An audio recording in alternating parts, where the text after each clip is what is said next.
Hello and welcome to Re-enthused, and as you can see my face, it is obviously not a Let's Play video. No, today we are talking about a piece of TV history. A piece of history that is particularly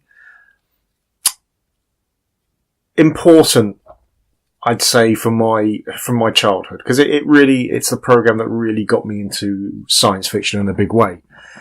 And my assertion that it is very probably the best example of sci-fi for its decade. And I would include Star Trek in that as well. I know this is obviously going to be slightly controversial, and certainly Americans will certainly not agree, mainly because Blake 7 didn't really leave the UK particularly. It went to a few other places, but not in a big way. And you don't hear about it now. Effectively, there's audiobooks, but that's pretty much it. Whereas obviously Star Trek is a huge deal and continues to be a huge deal.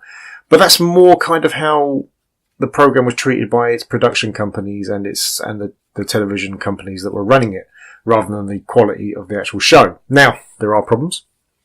There are certainly problems with the show, but we'll discuss them in a second. First of all, we'll go and explain what the program is if you've never seen it. Now, Blake 7, as I said, is a sci-fi show. It started in 1978 and it revolves around Blake. And, well, not exactly, kind of 7. The actual crew changes throughout the show over the few series it was on, but also in the original series, which is the one I'm concentrating on for this, the 7 actually also includes the shipboard computer. So, Blake 7, but yeah, including the computer. So, these are not exactly heroes, certainly anti-heroes, and they all have their own issues, their own reasons for doing what they're doing. And for a lot of the show, you kind of get the idea that certainly a few of them would sell out any of the others if it meant that they got an easier ride or got something out of it. And this is why I'm asserting it's an incredible piece of sci-fi. Because if that whole thing kind of sounds a bit familiar to you, and it possibly does, but it certainly will after I explain the universe they're in. Blake and his compatriots, they are on the run from the Federation. The Federation obviously being the people that basically run the universe, or certainly the galaxy that we're talking about here. And that Federation is run by the pretty despotic Servalan, played by the amazing Jacqueline Pearce, who we unfortunately lost this year. Now, that obviously is definitely something that is recognisable. If you enjoyed Firefly, you'll kind of understand the same tones, and it's played in the same way, where people aren't good or bad, they're just people. So Blake is doing what he's doing. Well, half the time he doesn't know why he's doing that, and there's a good reason for that, again, which I'll explain a bit more, but he's doing it because he just feels the Federation is evil, and he wants to stop them, which is noble enough. Now there's Jenna, who is a pirate, and she's basically doing it just because it's better than being locked up. There's Avon, who is a genius computer hacker, and you never kind of really know why he's doing it, because he certainly doesn't seem to like any of the others. He comes very close to swapping sides more than once in the series, and he's just the greatest character, by the way. The greatest character in the show, Avon. He's such an arse, and it's played so just supremely well. Then you have Villa, who is a pickpocket. Again, he's on board mostly just for what he can get out of it, so he lies and cheats and steals all the way through. And Gan, who is, well, he comes across as being basically an amiable giant. Now, again, he's on board because it's better than being locked up in a prison somewhere. You kind of get a better feeling for Gan later on in the shows. He disappears partway through the show, but kind of reappears again, and you kind of find out that he's got a chip implanted in his head, and it stops him from being violent, but because the chip malfunctions, then you kind of get an even worse version of him. A good character, well played again. And then finally there's Callie, who comes from a telepathic race, and again, her reasons for being there are just to avoid persecution and try to help her people out as well. So it's a very ragtag bag of people, and their interactions with each other are always great, because None of them are doing it for the same reasons. None of them really trust the rest of the crew.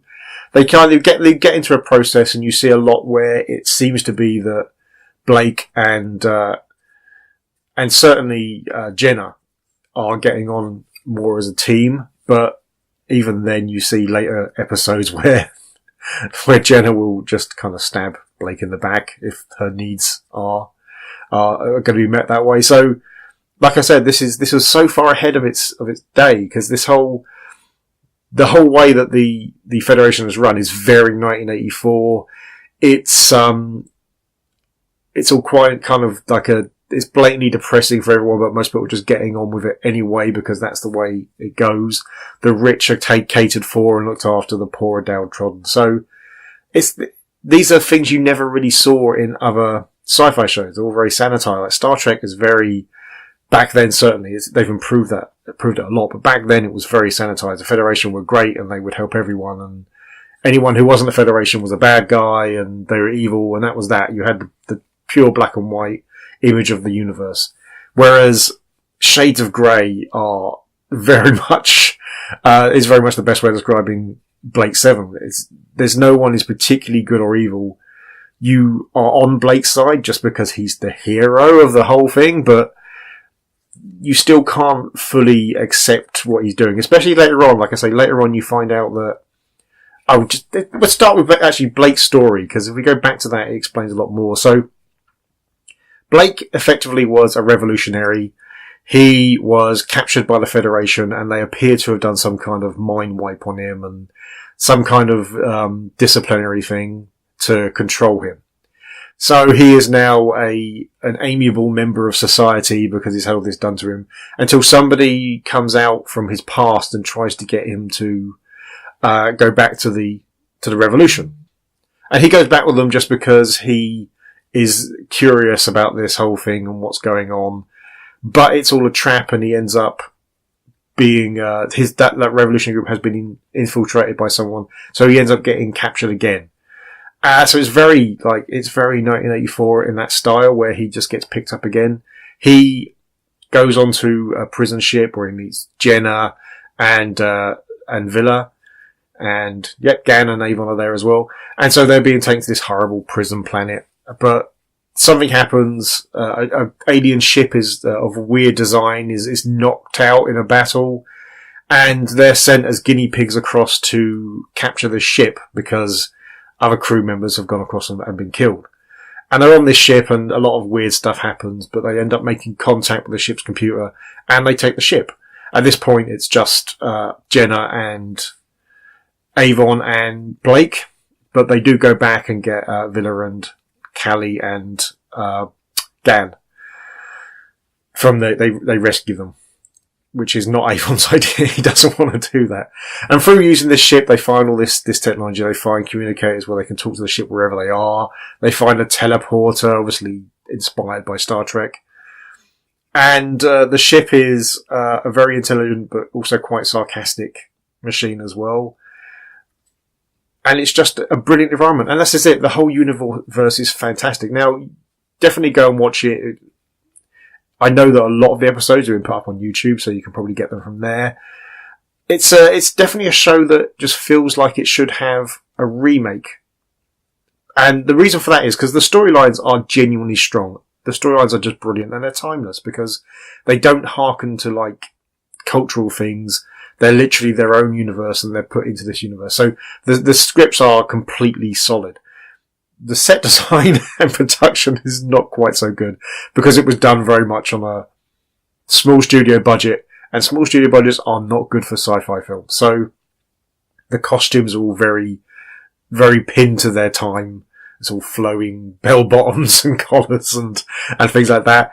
But that doesn't stop the show from being great. And there's a sense of menace about the whole thing. Servalan is played so amazing. A proper strong female character who is very much in control and is very there's no shades of grey with Servalan. She is definitely a bad guy. But that's how it's meant to be. But all of the other female characters as well, none of them are played as kind of these simpering damsels in distress. They've all got their own core strengths. They've all got their own abilities. Like Jenna was leading a pirate group, and she is a very strong fighter and has her own goals and her own things that don't always align with the rest of the team again. So, yeah, definitely get hold of it. Definitely take a watch because it is worthwhile. And I think you'll enjoy it. And like I say, hopefully there'll be a remake. I did try, actually. My production company did try to pick it up, but we didn't get anywhere with the owners of it. So hopefully someone will anyway. Hopefully that means somebody is going to. Yeah, well, thanks for watching. If you like the video, please hit like. If you really like the video, please hit subscribe. If you didn't like the video, or you disagree with me, or have something else to say, then please leave it in the comment below. See you next time.